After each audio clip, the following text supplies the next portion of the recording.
Re-Animator is a story about a mad scientist named Herbert who was experimenting on a serum that could bring dead back to life.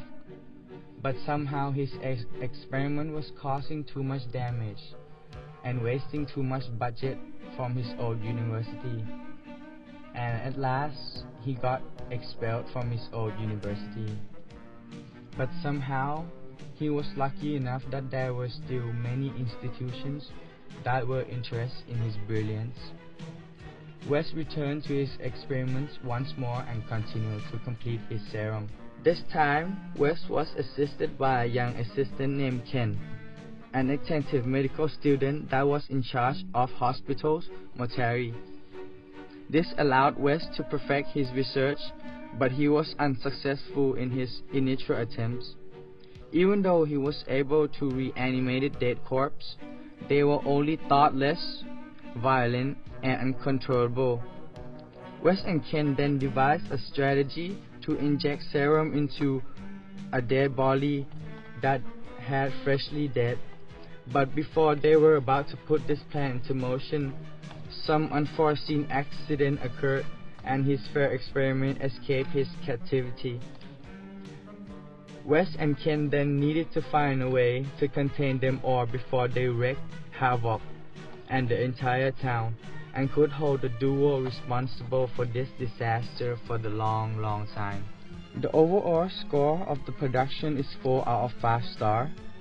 The film considered a good blend of horrific gore and dark humor. Characters such as Herbert is an eccentric but intriguing character that keeps the audience engaged and laughing throughout the film.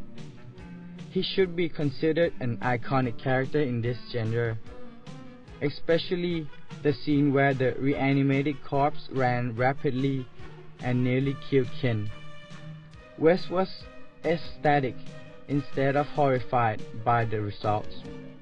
It should be considered a 5-star horror film during the amount of the gore, dismemberments, and decapitations that were in it. Still, it is safe to say that this film is considered as a cult classic. The recommendation should also be 5 stars since it is an adaptation of H.P. Lovecraft, the famous author, concept of life and death through drug use. Similar to real life, that you shouldn't put toxic substance in your body, cause sometimes it can make you violent and controllable. This similarity is what makes Re-Animator even more great. With content filled with thrillness, excitement, gore, and comedy, it would be a shame for anyone who has not seen it yet.